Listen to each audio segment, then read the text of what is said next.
Ok, entonces ya comencé a grabar y muy bien, entonces vamos a empezar con la siguiente sesión, que de hecho es como el final de fatiga, porque vamos a entrar en el área de diseño de ejes, pero para poder analizar ejes tenemos que ver el último temita de la parte de fatiga. Entonces, ya pronto vamos a abandonar ese tema, no se preocupen, pero todavía nos falta analizar algo más.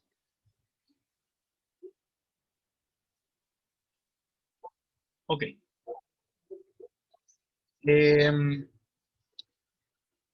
La única cosa que nos faltaba ver es qué pasa cuando hay más de una carga al mismo tiempo.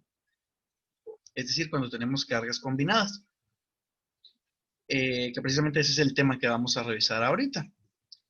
Cargas combinadas se refiere a qué pasa cuando tenemos no solo un tipo de carga, sino una suma de ellas o diferentes tipos actuando en diferentes momentos.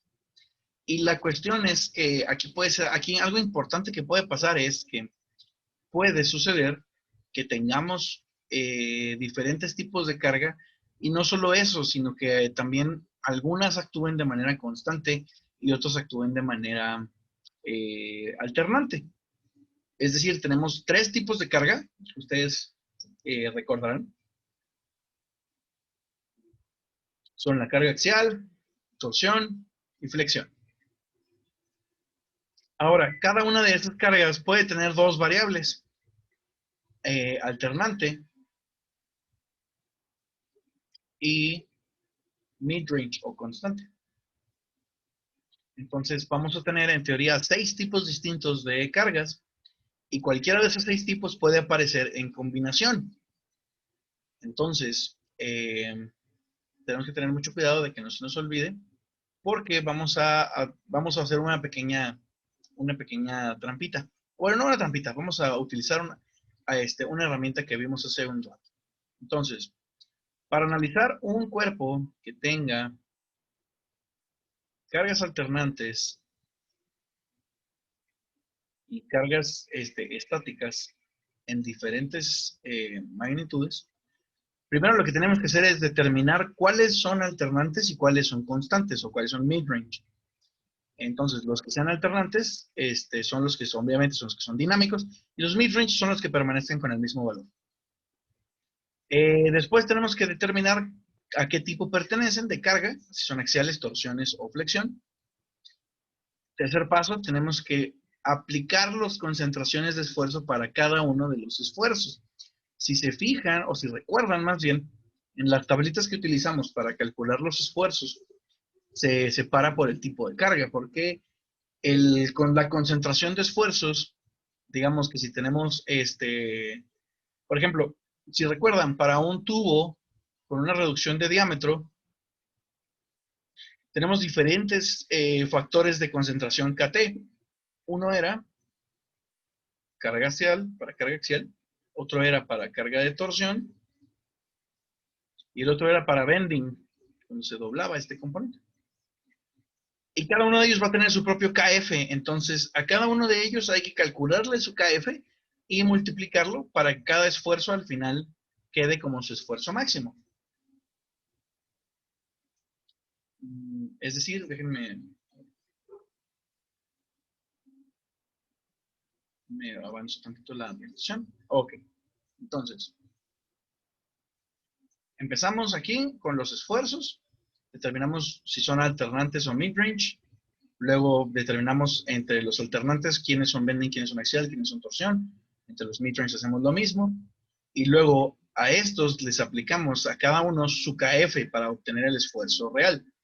Entonces el axial nominal se convierte en el axial máximo,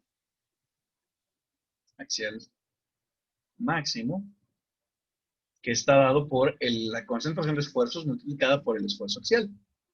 Y lo mismo hacemos con el esfuerzo de bending máximo y lo mismo hacemos con el esfuerzo de torsión máximo. ¿Sí? Calculamos el esfuerzo utilizando los factores de concentración de esfuerzo. Y por último, como pueden ver aquí en este mapa, vamos a sacar un esfuerzo de von Mises. Ese es el truquito que vamos a utilizar. Ustedes van a decir que tiene que ver con von Mises con nosotros si ya pasamos la parte estática. Pero la cuestión es que si recuerdan, comentamos por ahí que von Mises era una especie de suma, era como una especie de resultante que servía precisamente para juntar todos los datos del esfuerzo en una sola variable, en un solo valor. Entonces, esa bondad de von Mises nos va a volver a servir ahora, porque vamos a hacer un von Mises alternante y un von Mises midrange. Es decir, a los tres esfuerzos, axial, torsión y bending, los vamos a juntar en un nuevo esfuerzo que va a ser un von Mises, que los junta a ellos tres. Y la fórmula para hacer eso está determinada aquí. Si se fijan, esta es la parte de bending, esta es la parte de axial y esta es la parte de torsión. Entonces, así es como vamos a calcular el von Mises equivalente, que es, de nueva cuenta, la conjunción de todos los esfuerzos de flexión, axial y de torsión. Los vamos a juntar si hay más de uno y los vamos a calcular en este esfuerzo de von Mises. Lo mismo va a pasar con midrange. Y ahora sí, vamos a utilizar nuestras teorías de falla. Por ejemplo, si se acuerdan ustedes, Soderbergh, que fue la favorita en el examen porque es muy sencilla, es esfuerzo alternante sobre el endurance limit más el esfuerzo midrange sobre el esfuerzo de excedencia, igual a 1 sobre el factor de seguridad, con la única diferencia de que el esfuerzo alternante va a ser el von Mises y el esfuerzo midrange va a ser el von Mises. Entonces, ahí en esos esfuerzos ya van a ir conjuntos todos los efectos de todos los esfuerzos al mismo tiempo. No sé si sí me estoy explicando. Sí, sí. Sí, profe. Sí. Entonces, es muy sencillo. El truquito que vamos a hacer es, cuando haya más de un tipo de cargas, los vamos a combinar utilizando el esfuerzo de von Mises.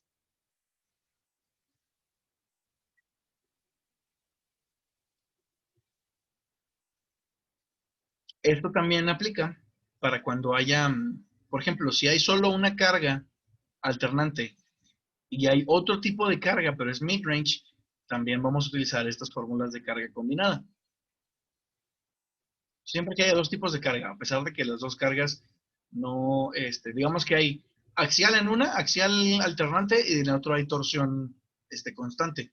Entonces vamos a utilizar estas fórmulas para sacar el von Mises alternante, que nada más va a estar hecho del puro axial, y vamos a sacar el von Mises midrange, que nada más estaría hecho del puro torsión.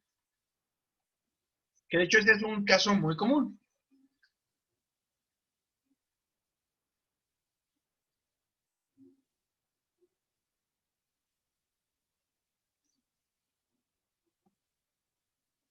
Muy bien. Ok, Profe, manden. ¿el punto 85 de dónde sale? Muy bien. Buena pregunta. El punto 85, si se fijan, nada más está en la parte de fatiga. Este punto 85 representa, si se acuerdan, tiene que ver con el KC, que vimos que era el factor de corrección de esfuerzos. Perdón, factor de corrección del endurance limit. Y ese dependía del tipo de carga. Y para carga axial es precisamente punto 85. Entonces es otra manera de incluir al factor KC ya dentro del cálculo de del von Mises alternante. Es decir, el von Mises alternante considera que la carga axial hace más daño porque debilita debilita el endurance limit. Entonces viene de ahí.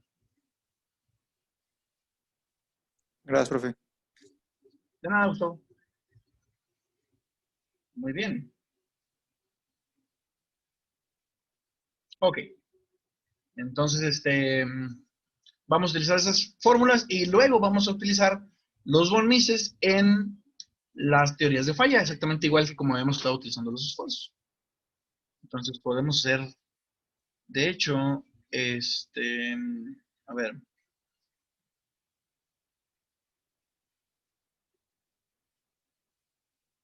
Este problema está muy sencillito. Creo que mejor vamos a este de aquí, que es un poquito más aplicado.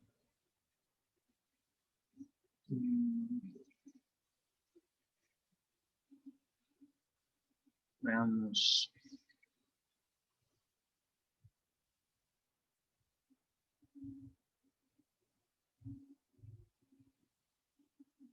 Más quiero checar una cosa rápida. Denme chance, ¿eh?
Ok.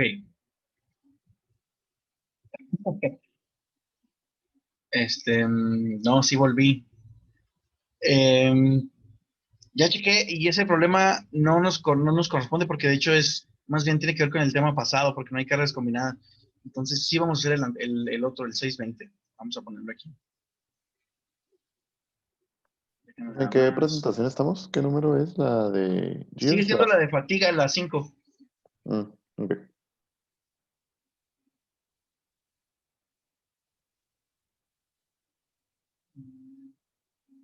Vamos. Ok.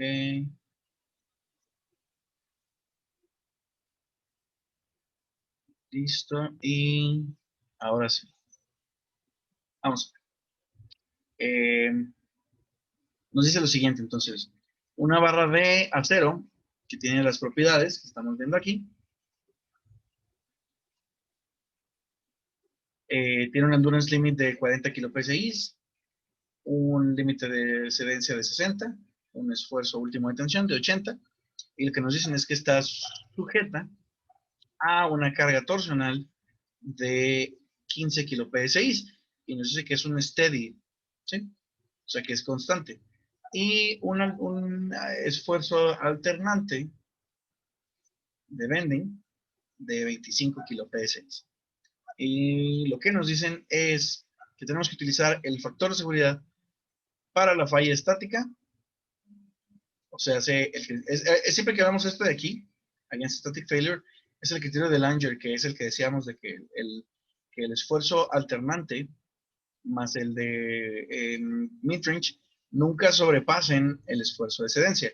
Si esto pasa, eso significa que en el primer ciclo ya los componentes fallan.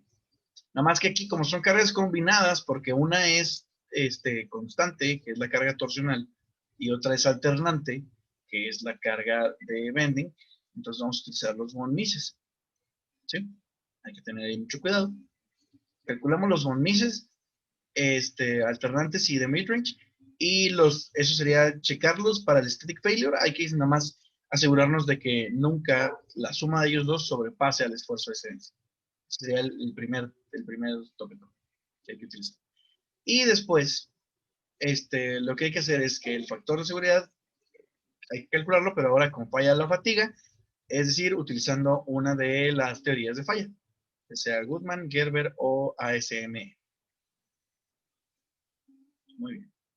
Entonces, para que no se aburran, les voy a repartir lo siguiente. Todos los equipos van a tener que calcular contra la vida, el factor de seguridad contra falla estática, y después los voy a organizar de la siguiente manera para que cada equipo se reparta alguna de las teorías. Entonces, vamos a ver. Nada más pongan atención aquí.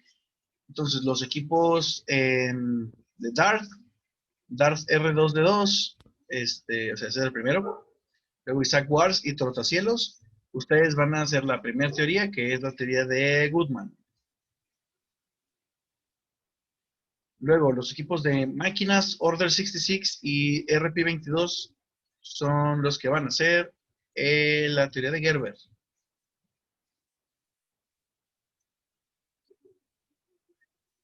Máquinas Order 66 y RP22. Y luego, por último, Space Jam, el equipo sin nombre y los team mexicánicos van a hacer ASM.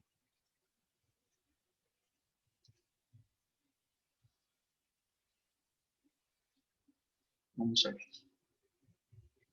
Les voy a poner aquí en la presentación. Aquí están las fórmulas para los von Mises que hay que calcular, que ahorita está bastante directo, entonces lo pueden checar ahí, de hecho, en sus presentaciones, pero si no, aquí se los dejo. Y bueno, pues les doy un ratito para que resuelvan eso. No sé si hay alguna duda de cómo proceder aquí.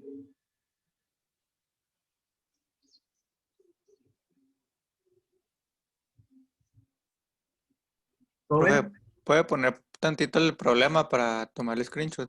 Sí, claro.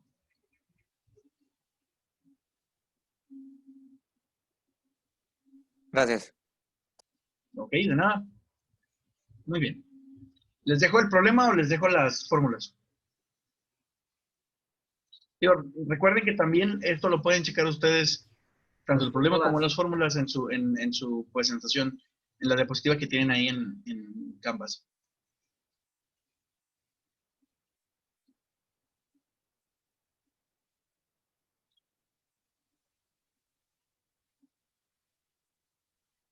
Muy bien, nomás déjenme, hago aquí algo rapidín.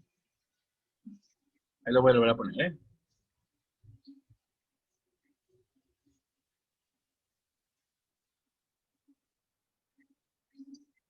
Ahí está.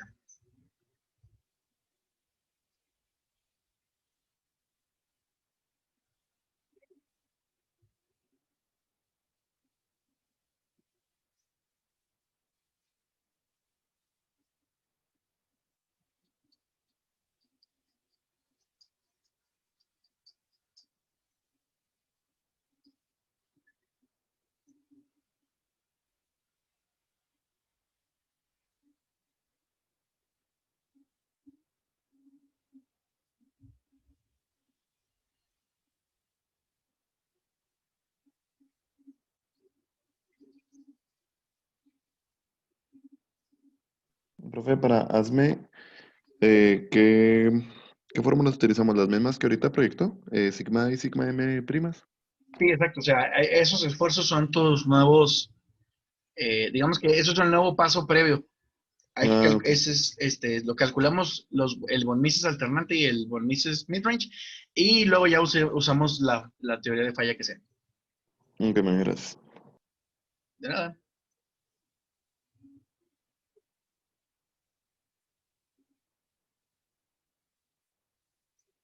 Oigan, por cierto, también les quería comentar que les fue bien en el examen, hasta donde tengo entendido.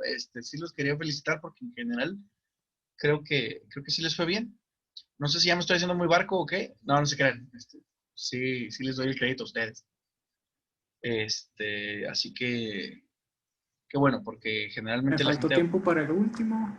faltó tiempo, sí, ya sé, pero pues, oigan, pues si no es tampoco gratis. ¿Qué les iba a decir?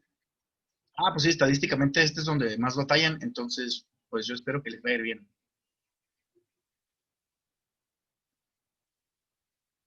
Más no hagan confianza, porque luego les dice uno eso y luego ya, bueno, pues ya va a tirar barra y sale peor. Meni, ¿dónde está la presentación para invocar las fórmulas? La presentación está ahí en el módulo, déjame, te digo exactamente en qué parte del módulo. Según yo sí debería estar ahí ya publicada. Eh,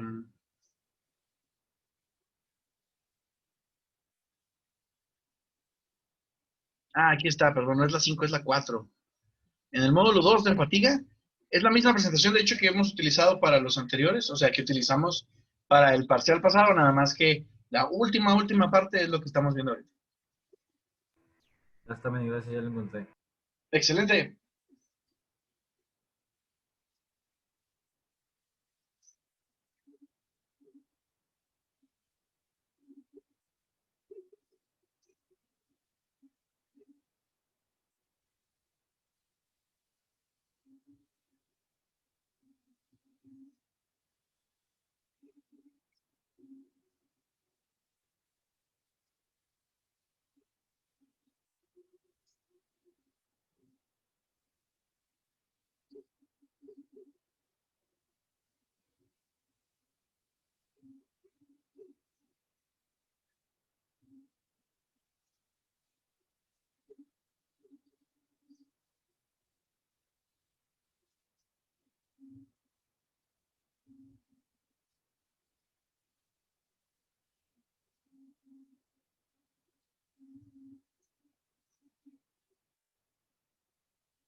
Profe, para sacar las KFs, ¿no necesitamos la relación de entre W?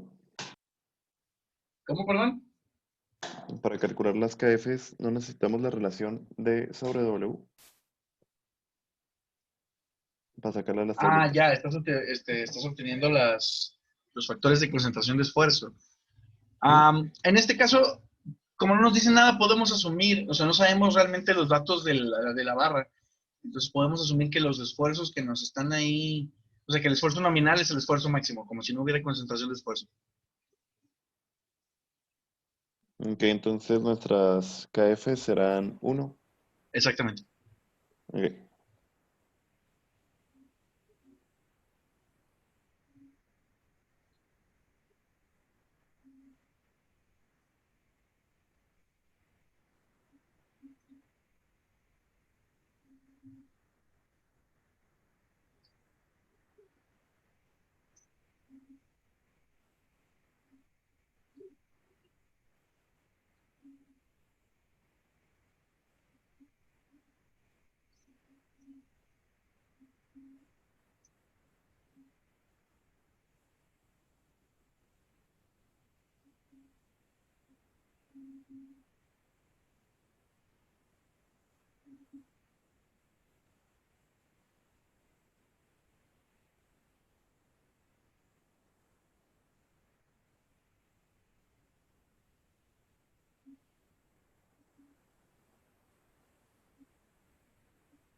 Pero, ¿Qué pasó? entonces sí está culero. Bueno, se ve culero, pero no está tanto. ¿Cómo? Se me hace que será activo. Empezar el micrófono. Estoy casi seguro de que sí.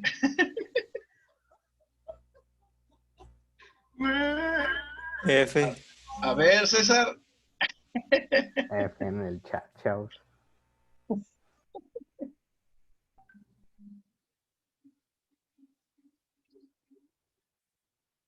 Sí, ya se va a llenar de Fs. Lo sabía.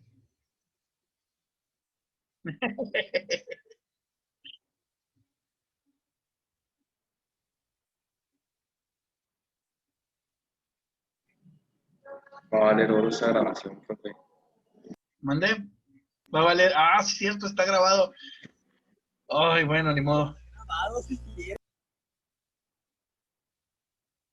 César, ¿ya te diste cuenta de tu fama? Que se quede, profe, ni modo. El clip. Ah, no, tampoco, no abusen.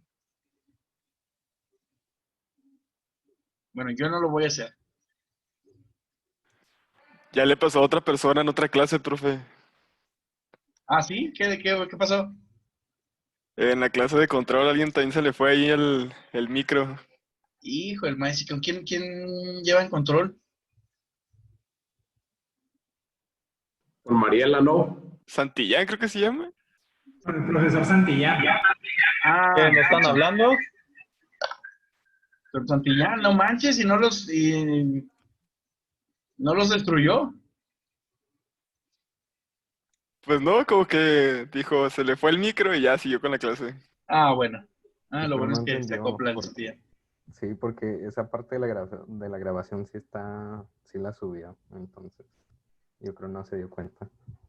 Ah, ya.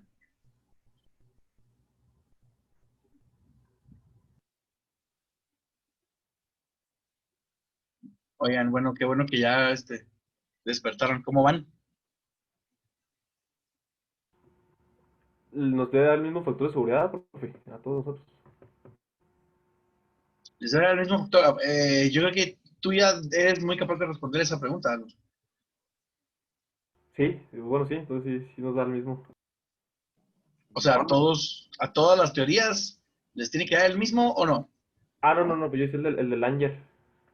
Ah, ándale, sí, exactamente. El del Ángel, que es el de falla estática, ese sí les tiene que dar el mismo a todos, porque ahí no hay, o sea, estamos usando todos la misma teoría, Ok, gracias.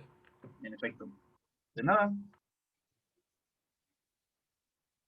¿Y qué les quedó? ¿Ya tienen un valor de factor de seguridad? Pues yo tengo uno, no sé si está bien, es 1.17, no sé si se ve normal. 1.17. Se me hace que algo ahí está medio raro.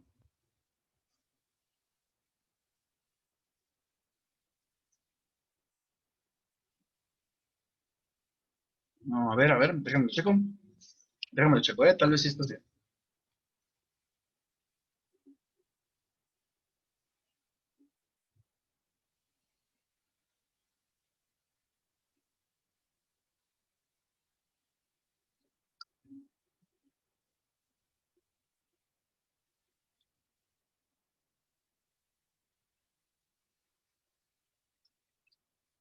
No punto 17. Sí, sí está bien.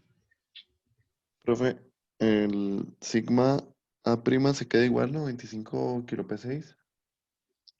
Sí, en efecto, así se queda igual. Ok, y sigma M' le dio 25.98. 25.98, así es.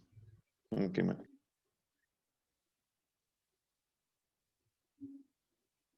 Ya nomás entonces falta usar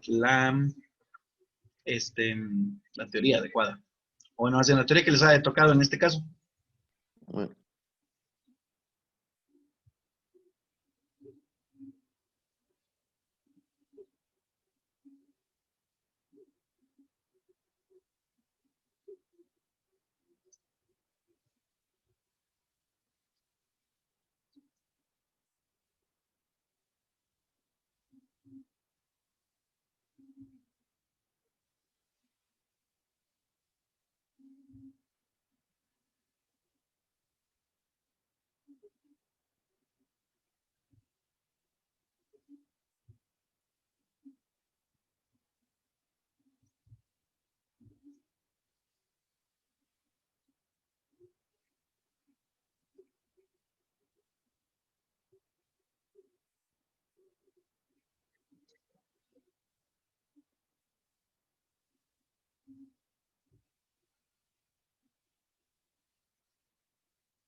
Con ASME me dio 1.3159.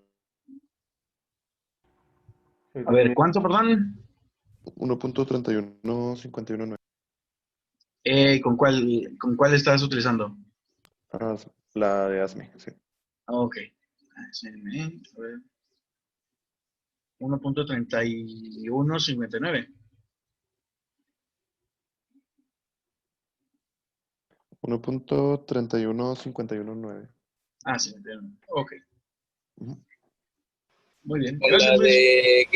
con la de Gerber dio lo mismo 1.31. 1.31, ok. ¿Tenemos más decimales o así nos quedamos? Como digo, como para saber qué tan iguales quedaron. Pues es que desde que saqué fracción de el término que está cuadrático le corté decimales, pero Ah, ok. No, está bien, no te preocupes. 1.3112, profe. Los decimales, 12. Ok, gracias por complementarnos aquí la respuesta. Muy bien, Profe, gracias ambos. La 1.0529. 1.05.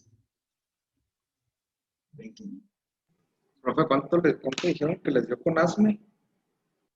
Ahí está en la En el pantalla. chat. No, en la pantalla está ahí dibujado. ¿Sí se alcanza a ver? Sí, ya lo vi. 1.3151. Está en una 1.3495. Puede ser que sea por redondeo.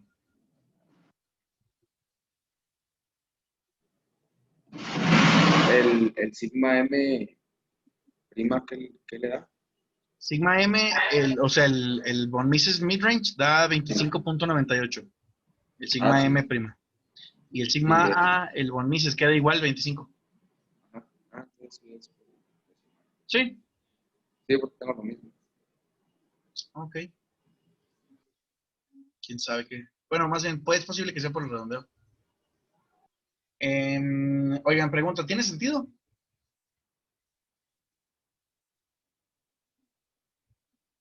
Tiene sentido que nos haya quedado, digo, en los numeritos tal vez no sabemos exactamente qué tanto, pero sí tiene sentido que Goodman nos dé más bajo que Gerber y que ASME. ¿Sí? Se supone que es más, más conservativo, ¿no? Se supone que es más conservador, exactamente. Como muchos de ustedes contestaron correctamente ahí, en el examen, una teoría más conservativa da un factor de seguridad más bajo. Entonces, en efecto, es cierto, está bien. ¿Qué significa el hecho de que Gerber y ASME no se hayan dado tan cerca?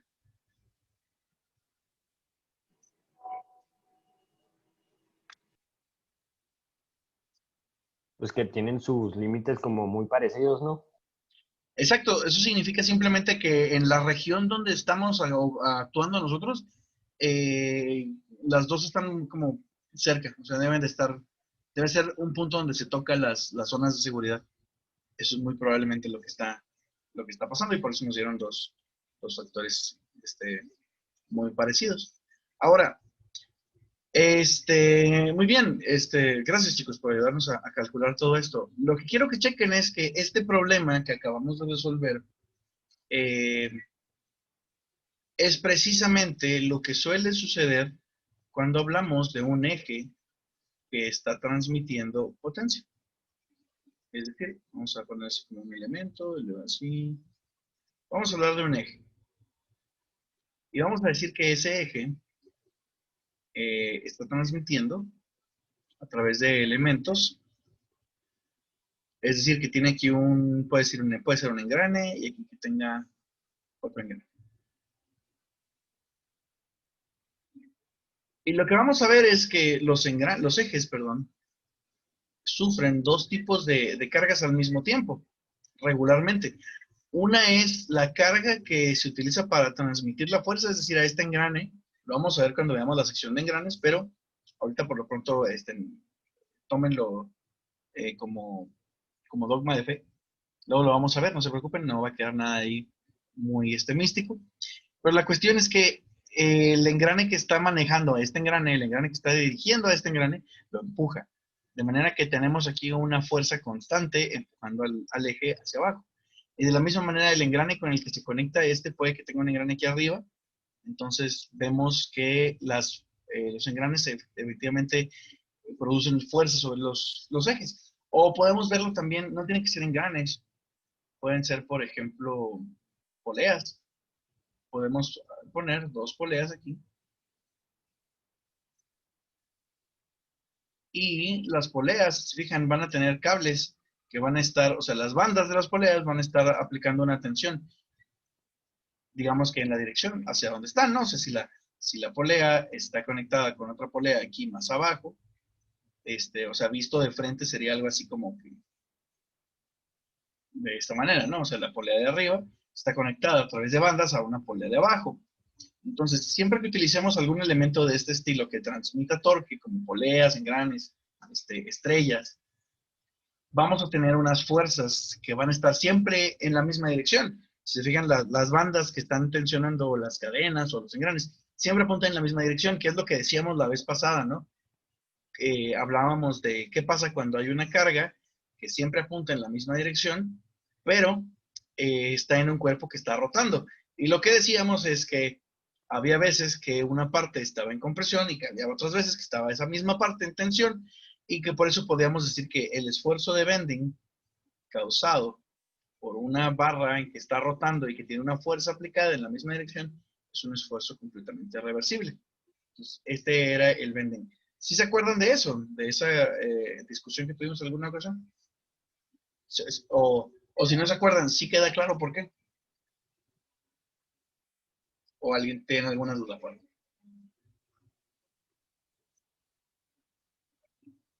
¿No? ¿Todo bien? Ok. Pero, como dijimos, estos elementos lo que hacen es transmitir torque. Entonces, si yo lo veo de lado, voy a abrir un pizarrón para poder dibujar más a gusto. Si yo tengo este elemento y ese elemento tiene 2 poleas, digamos, ¿no? Tenemos este eje que tiene 2 poleas. Eso significa que el eje efectivamente va a tener 2 fuerzas, una tal vez más grande que la otra, como había un problema, ¿no? Por ahí en algunos de los problemas de repaso, que tenía algo así, y luego tenía así como que otra fuerza de 350, y no me acuerdo cuánto era esto, ¿no? 20, no sé, algún valor. Pero la cuestión es que, vamos a ponerlo aquí, vamos a quitar estas fuerzas, que no son las importantes. La cuestión importante es que esta polea, por ejemplo, en el problema teníamos que había un torque, ¿no? Ahí, resultante, debido a que una fuerza era más grande que la otra y teníamos un torque de 1000. Y lo que decíamos es que efectivamente esta polea está transmitiendo este torque a lo largo de este tubo hasta que se encuentra con la otra polea. Y por la otra polea sale. Vamos a poner que ponemos aquí este elemento y aquí tenemos algo que queremos mover y esto es mi carga, ¿no? Mi carga mecánica. Esta es mi llanta o un elemento de un robot o lo que sea. Puede ser cualquier cosa. Pero esa carga es la que impide, la que no quiere ser movida y por ende genera un torque que probablemente si esto está girando sobre elementos libres, como puede ser rodamientos, entonces todo el torque que se generó aquí de 1000 newton metro sale por aquí, sale por este lado. Y es contrario. ¿Por qué es contrario? Porque acuérdense de que las cargas siempre se oponen a ser movidas. Es decir, siempre aplican una fuerza que es contraria a la fuerza que nosotros les estamos aplicando para moverlas. Eso significa que si yo veo a este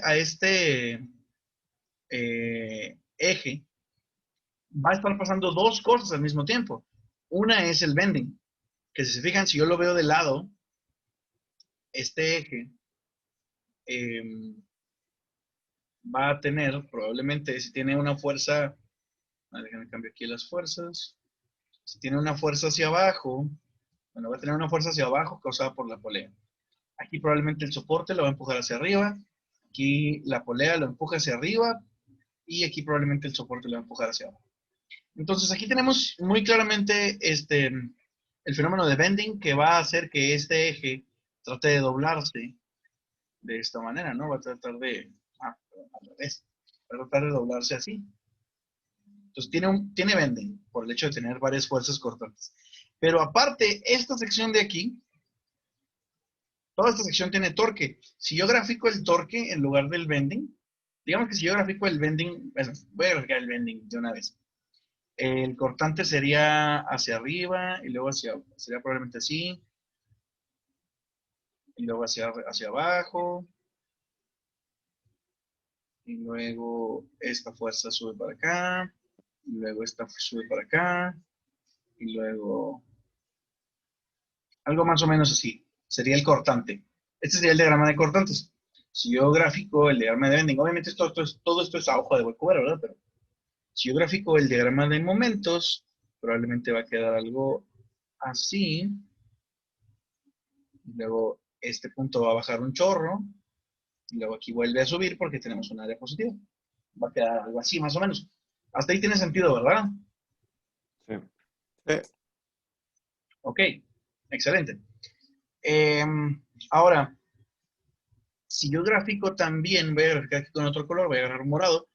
Las partes donde hay torsión, pues es muy sencillo. Aquí en esta sección no hay torsión hasta que encontramos con la polea. Y de repente nos encontramos con que hay un chorro de torque, entonces aquí el torque sube. El torque sube hasta cierto valor y luego se va a mantener constante hasta que encuentre a la otra polea. Y luego ya después terminamos, pues bueno, debería llegar a 0. Este torque de ahí. Y llegamos a 0 otra vez.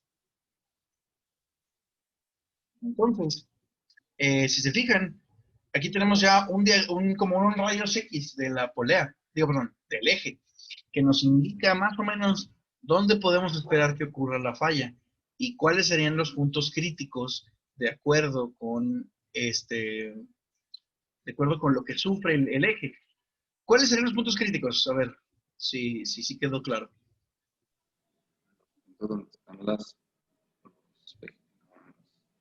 ¿Dónde donde están las poleas, ¿no? Donde están las poleas, muy bien. Pero, ¿dónde están las poleas? ¿Al lado izquierdo de las poleas? ¿Al lado derecho de las poleas? ¿O dónde? Pues depende cuál sea mayor. Donde haya mayor momento, ¿no? Donde haya mayor momento. Bueno, digamos, es correcto. Ese es uno de los puntos. Digamos que las poleas están aquí y aquí, ¿verdad? Donde coinciden el momento más alto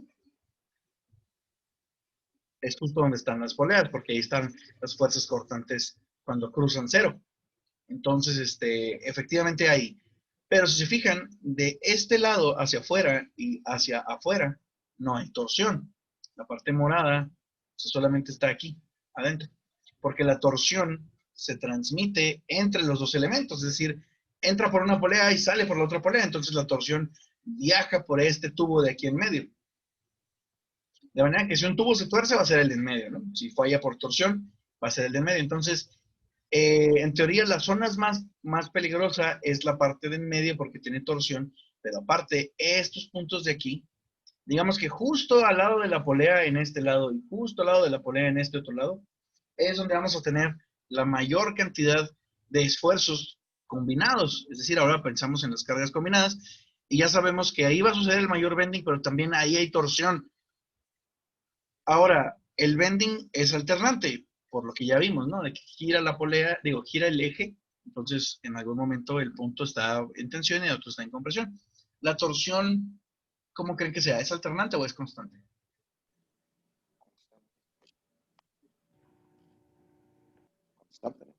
Constante, ¿no? ¿Constante por qué?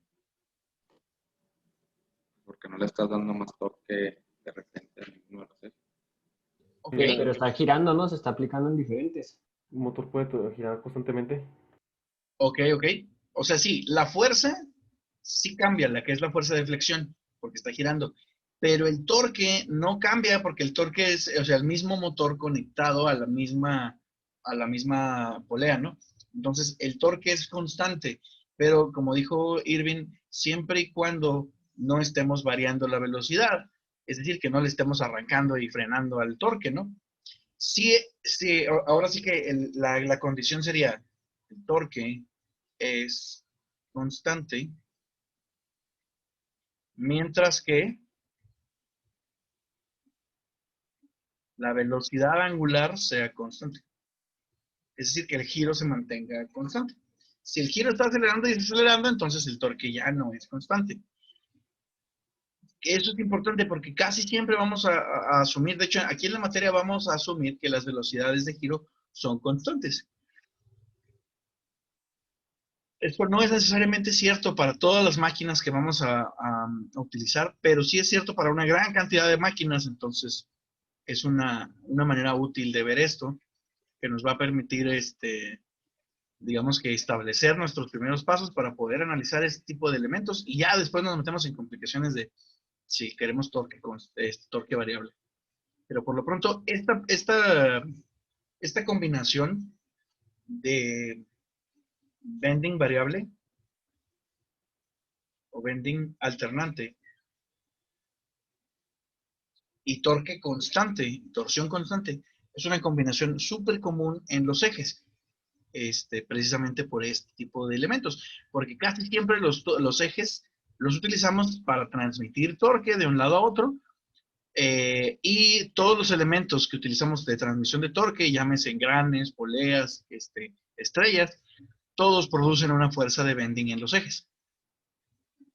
Digamos que esa fuerza de bending no es, o sea, si se pudiera eliminar, sería fantástico, pero con esos elementos no hay manera de eliminar la fuerza de bending, porque lo que nosotros queremos transmitir únicamente es la torsión. Pero esos elementos que tenemos ahí para transmitir el torque, también producen fuerzas perpendiculares al eje, entonces producen bending. No sé si me estoy dando a entender. Entonces la fuerza de bending es la que produce el torque, ¿verdad? En el eje.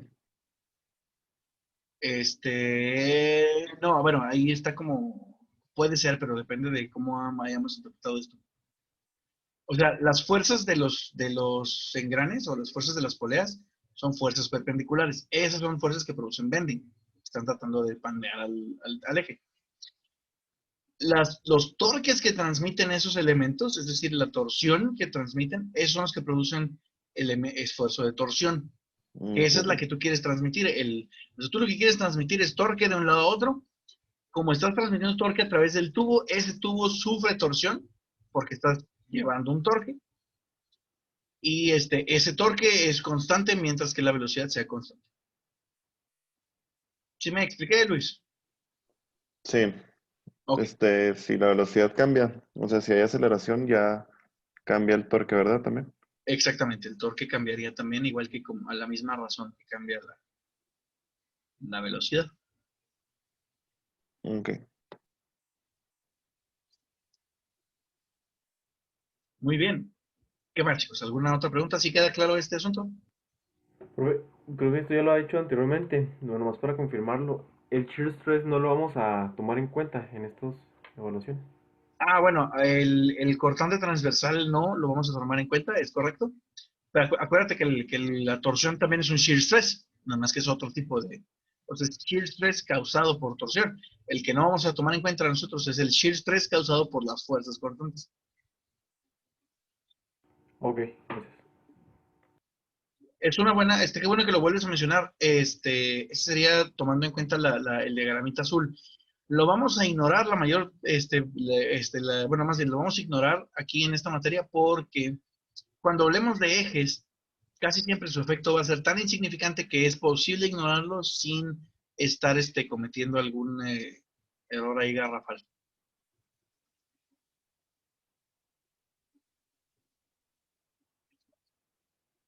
Muy bien. No sé si hay alguna otra pregunta, chicos. Sí, profe, estaba viendo en el de repaso si eran los 1000 newton metro de un lado, pero el otro había 999. O sea, ese newton metro que falta, ¿se podría decir que es fricción? Es muy probable, realmente creo que el libro no lo incluyó o sea, digamos que en ese problema pusieron el 999 como un equivalente lo suficientemente bueno como para contrarrestar a los 1000. A lo que voy es que probablemente lo quisieron poner para poner otro valor distinto y que no diera exactamente O sea, no les dio exactamente 1000, pero la explicación que tú das es factible, o sea, podemos estar perdiendo el torque por alguna otra razón. Pero realmente lo que se pierde es muy poco también.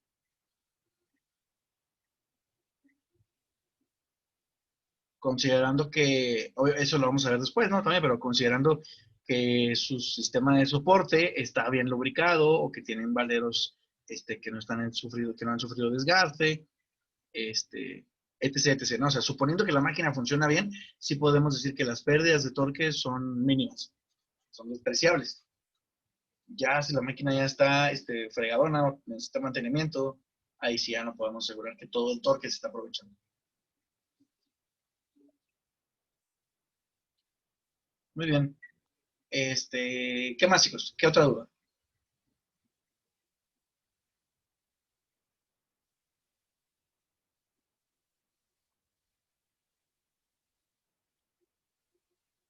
¿Todo bien?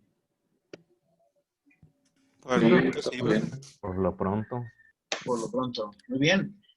Entonces, así es como empezamos entonces la parte de diseño de ejes. La siguiente sesión vamos a hablar más bien de principios de diseño y de de algunos elementos de su gestión, y ya vamos a ver, tal vez vamos a alcanzar a ver algunos problemitas más específicos de diseño de ejes, pero como pueden ver, en resumen,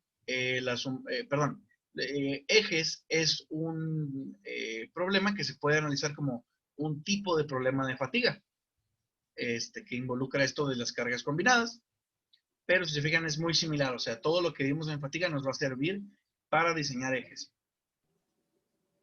Que de hecho es uno de los usos importantes de esas teorías, es precisamente diseño de ejes para transmisión de torque. Muy bien. ¿Qué pasó?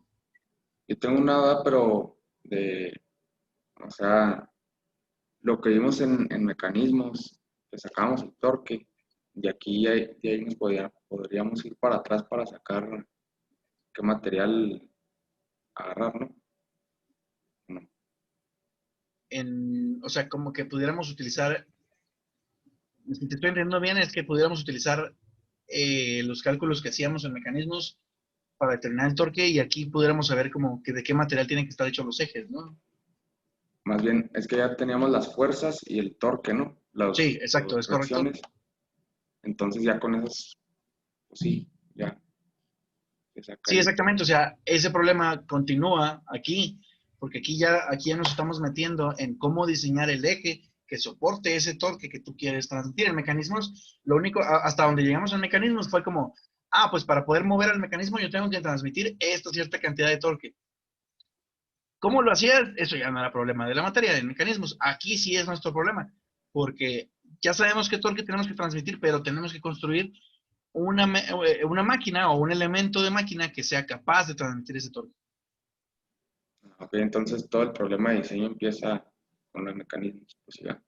Y digamos que empieza desde atrás. Por eso creo que les ponen esta materia más bien es como requisito, creo que llevar mecanismos. No vemos aquí mecanismos tal cual, pero sí, digamos que el final de un problema de mecanismos es el principio de un problema de mecanismos. Muy bien. Excelente. Creo que es una buena conexión, así que gracias por hacer el comentario, porque sirve que así también hilan un poco de, sí, pues para eso sirve, ¿no? Esto que estamos viendo.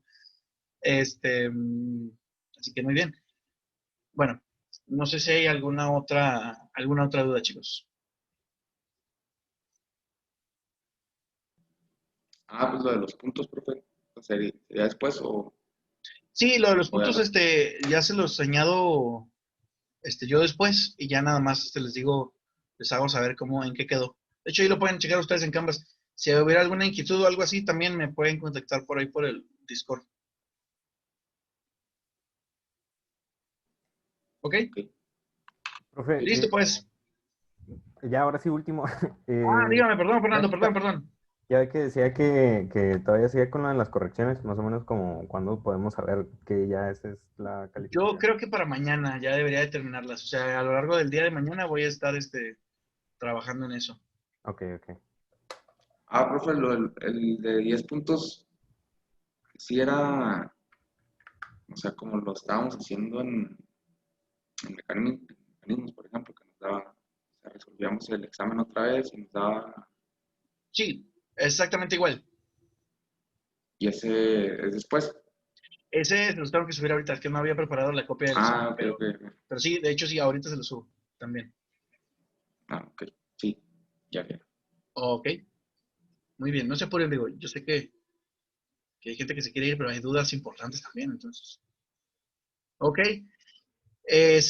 bueno, pues si no hay otra pregunta, nos vemos entonces el próximo viernes. Vale, Tengan profe, cuidado gracias. con los festejos ahí de patrios, no se vayan a pasar de lanza, luego se les va a borrar todo y ya no se van a acordar de nada para el viernes. Dale, profe, gracias. No se preocupe, profe. Guarden unas neuronas por ahí. Saludos, profe. Profe, tenga buena tarde. Nos vemos, profe. Hasta luego, profe. Bye. Gracias. Luego, Gracias, gracias. profe. Gracias, profe.